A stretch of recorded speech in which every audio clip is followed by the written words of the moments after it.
Ketika terjadi kecelakaan pesawat, tidak sedikit orang yang membatalkan rencana penerbangannya karena khawatir mengalami hal serupa. Ini hanya sebuah contoh, di tengah keadaan yang serba tidak pasti, kekhawatiran gampang menyusup ke dalam hidup kita. Namun, Yesus berkata, "Janganlah khawatir akan hidupmu." Pernyataannya ini mengajak kita untuk melihat kehidupan secara menyeluruh. Melalui ilustrasi burung di langit dan bunga bakung di ladang, dia menyatakan kesempurnaan Tuhan sebagai pencipta dan pemelihara kita. Jika Tuhan memelihara alam semesta dengan kelimpahan perhatian dan kasih-Nya sebagai seorang bapa, tidakkah Dia akan terlebih lagi memelihara umat yang telah ditebusnya dengan kematian anaknya? Roma bab 8 ayat 32. Pertanyaan tantangan Yesus. Siapakah di antara kamu yang karena kekhawatirannya dapat menambahkan sehasta saja pada jalan hidupnya? Ayat 27, mengandung arti tentang pemeliharaan Bapa yang pasti dan rutin atas hidup kita.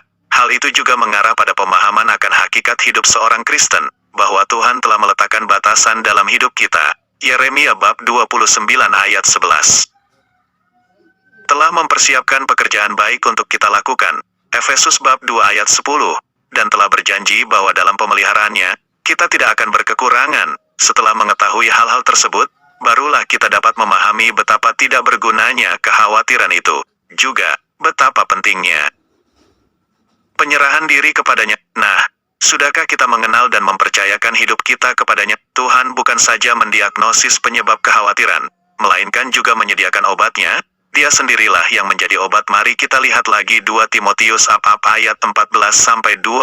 Usahakanlah supaya engkau layak di hadapan Tuhan sebagai seorang pekerja yang tidak usah malu, yang berterus terang memberitakan perkataan kebenaran itu.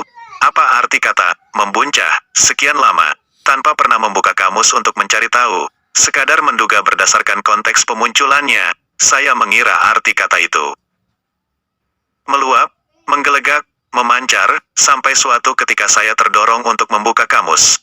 Ternyata, arti membuncah adalah mengeruhkan, menggelisahkan. Betapa berbeda dari pengertian saya semula. Berarti selama ini saya menyimpan ide yang salah tentang membuncah berdasarkan dugaan semata.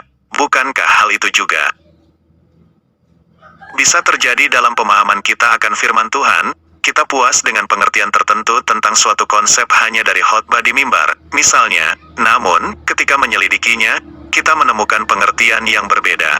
Tidak selalu bertentangan, bisa juga lebih luas atau lebih dalam, pengertian yang mengubah pola pikir dan cara pandang kita atas kehidupan. Paulus mendorong kita menekuni kitab suci untuk menghadapi penyesatan ajaran.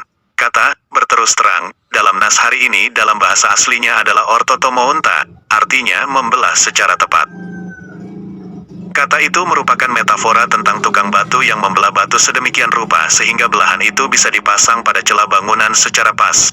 Marilah kita meminta pertolongan Roh Kudus agar dibimbing untuk memiliki pemahaman yang cermat dan tepat akan kebenaran, sehingga kita tidak terjebak dalam dugaan-dugaan yang kemungkinan keliru. Sebaliknya, kita dimampukan untuk mengenali penyesatan dan menghindarinya. Sebagaimana kegelapan akan terusir oleh terang, penyesatan juga akan terusir oleh kebenaran.